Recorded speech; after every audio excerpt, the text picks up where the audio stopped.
This is a favourite in Indian restaurants and also in an Indian home in India, and it's onion bhajis. Probably the nicest Indian snack. In a bowl, I've just got some sliced onions, and all I need to do to this is add in just my seasonings. So I will start by adding in my garlic. So I need about a teaspoon of garlic, just roughly chopped. That goes straight in. I also want to add into this some turmeric. Turmeric is the yellow spice that actually stains your clothes. So make sure it doesn't touch anything that you're going to touch straight away. Into this, I'm going to add in Patak's tikka masala paste. This is going to be a mild dish. I'm only going to add in 1.5 tablespoons. And all that's in the paste is some fried onions and some very, very simple spices. It adds a very nice background heat and also a really nice flavour, but if you had any other paste, Patak's Balti paste works fantastic in this recipe also. Into this, I'm going to add in some fresh coriander. Now, don't be shy when you're adding in your coriander into this dish, because it adds a very nice flavour and also adds a very nice green colour as well. Roughly chopped. And I also want to add in the juice of half a lemon. Now you're going to check it for seasoning after, so you can always add in more lemon if you wanted to.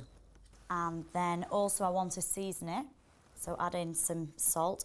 And then the flour that actually makes the batter to this onion bhaji is chickpea flour, also known as chana flour, and it's actually just ground up chickpeas, dried chickpeas. So we're just going to add in as much as we need. So I'll add in a few tablespoons now, and then I'm just going to use some water to create the dough, and then I'll see how far I go and see if I need any more.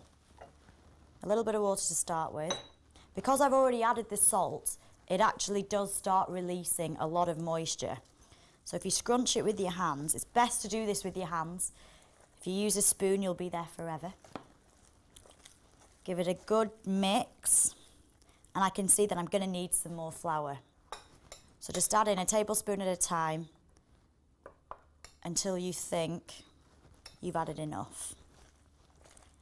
Now this consistency is perfect.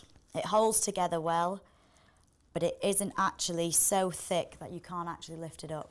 I just need to rinse my hands. I've got a pan of oil on. Obviously you can use a deep fryer at home if you've got one, and you want it about 180 degrees. And we just need to test a little bit to see if it's hot enough. So make a very, very small dumpling. And that's perfect. It's sunk and it's starting to rise. And then you can make the rest of your dumplings. So you want them quite loose, but obviously you still want them to hold their shape. Now this portion will actually serve about 4 people as a snack, or you could serve 2 if you wanted to serve it as part of a main meal. Only pop a few dumplings in at a time. You don't want the temperature of the oil to drop too much. They've turned golden brown. That's exactly the right stage that you're ready to remove them from the oil. You've given the chickpea flour enough time to cook. Just need to remove that gently. Be careful because it is hot oil, and just drain it on some absorbent paper. Onion bhajis taste fantastic when you've got any chutneys or pickles. I've got a fantastic mango chutney to use. A sweet mango chutney tastes great.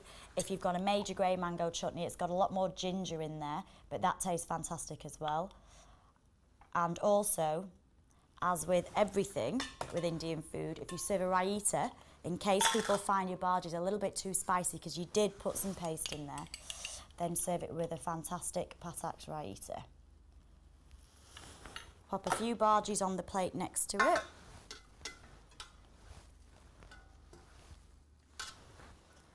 A final sprinkling of fresh coriander.